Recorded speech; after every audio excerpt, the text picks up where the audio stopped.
قیامت کے دن جب نامہ اعمال پر مختلف اعمال کو رکھا جائے گا تو سب سے زیادہ جس چیز کا وزن ہوگا وہ حسن اخلاق کا ہوگا. یہ پلڑے کو جھکا دے گا. تو میں اور آپ اپنے اخلاق کو بہتر کریں. جس طرح نماز دین ہے، جس طرح روزہ دین ہے، جس طرح زکوٰۃ دین ہے، جس طرح حج دین ہے، اس طرح اچھے اخلاق بھی دین ہیں. کسی کی غیبت نہ کی جائے، کسی کی چغلی نہ کی جائے، اور لوگوں کو جو ہے وہ خندہ پیشانی سے ملا جائے، لوگوں کے معاملات کی ٹو نہ رکھی جائے، خلق خدا کی بہتری کا سوچا جائے. تو یہ اخلاقیات ہیں. تو اخلاقیات جو ہیں یہ بھی اسی طرح لازم ہے ہمارے اوپر جس طرح نماز اور روزہ لازم ہے. اور انسان صوم و صلات کا جو معاملہ ہے یہ اس کی اپنی ذات کا معاملہ ہے. اگر میں تہجد پڑھتا ہوں تو یہ میرا اور میرے رب کا معاملہ ہے. تو میں اگر 5 گانا نماز پڑھتا ہوں، تہجد بھی پڑھتا ہوں، صلاۃ الاوابین بھی پڑھتا ہوں، چاشت بھی پڑھتا ہوں، اور دیگر نمازیں نوافل پڑھتا ہوں، اور پھر میں غصے میں پھرتا ہوں کہ لوگ حقیر ہیں اور میں اتنا بڑا نمازی ہوں، تو اس سے تو نے کوئی نفل نماز نہ پڑھی ہوتی اور لوگوں کو ہنس کے ملا ہوتا تو یہ اللہ کو زیادہ محبوب تھا. اللہ ایک اچھا انسان دیکھنا چاہتا ہے ہمیں، جس کے رویے خوبصورت ہوں، جس کا طرز تکلم خوبصورت ہو، جس کی گفتگو خوبصورت ہو. حضور علیہ الصلوۃ والسلام سے 2 خواتین کا ذکر کیا گیا. ایک کے صوم و صلات زیادہ تھے، نمازیں زیادہ تھی، لیکن اس کے اخلاقیات اچھے نہیں تھے. تو حضور علیہ الصلوۃ والسلام نے اس کے بارے میں فرمایا کہ وہ جہنمی ہے.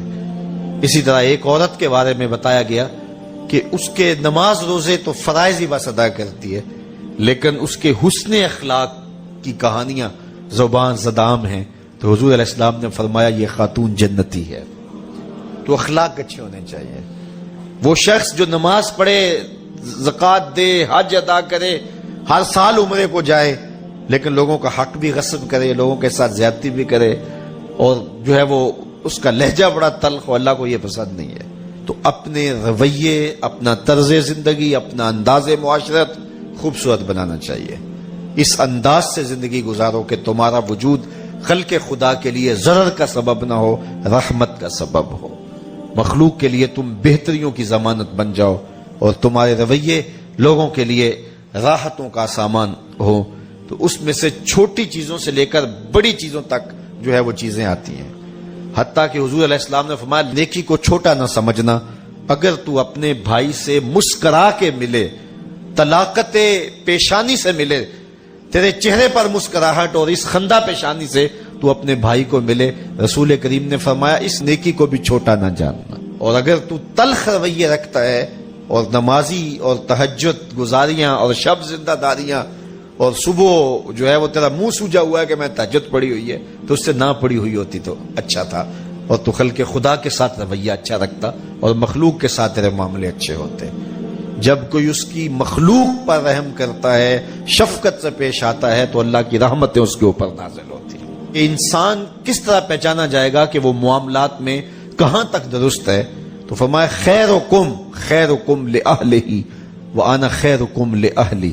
تم میں سب سے بہتر وہ ہے جو اپنے اہل خانہ کے ساتھ بہتر ہے، اور میں تم میں سب سے زیادہ اپنے اہل خانہ کے ساتھ بہتر ہوں. بہت سارے لوگ دوستوں سے ہنس ہنس کے ملتے ہیں، ان کی دعوت بھی کریں گے، بلائیں گے بھی، ان کی سخت اور گرم بات کو برداشت بھی کر لیں گے، یار دوستی نہ ٹوٹ جائے. اسی طرح وہ گاہک سے ہنس ہنس کے بات کریں گے. بڑا خوبصورت رویہ ہے، بڑے اعلیٰ اخلاق کا مظاہرہ ہو رہا ہے، بہت اچھی بات ہے، لیکن یہ نہیں پتا چلے گا کہ یہ بندہ اندر سے کیسا ہے. اس کا اصل گاہک سے ڈیلنگ کی وجہ سے نہیں کھلتا کہ وہ کیسا ہے، یہ اس کی کاروباری مجبوری ہے. اور گاہک سے منہ پھیریں گے تو وہ روٹ کے چلا جائے گا کہ اسے تو بولنے کی تمیز نہیں ہے. دوستوں سے اگر ہنس ہنس کے بات نہیں کریں گے تو پھر دوستیاں ٹوٹ جائیں گی، وہ کہے گا میں کوئی اور ڈھونڈ لیتا ہوں. لیکن کچھ لوگ گاہک سے اچھے ہیں، ان کے رویے دوستوں سے بہت اچھے ہیں، باہر بہت اچھے رویے ہیں، دفتر میں اپنے باس سے رویہ بڑا اچھا ہے، لیکن جب گھر جاتے ہیں تو گھر میں داخل ہوتے فرعون بن جاتے ہیں کہ گاہک تو مڑ جائے گا، یہ بیوی بیچاری کدھر جائے گی، ماں باپ کو چھوڑ کے یہ تو کہیں جا نہیں سکتی. تو وہاں بڑے تلخ رویے ہو جاتے ہیں. تو یہاں پتا چلے گا اصل چہرہ کسی شخص کا یہاں کھلتا ہے کہ وہ اپنے اہل خانہ کے ساتھ معاملہ کیا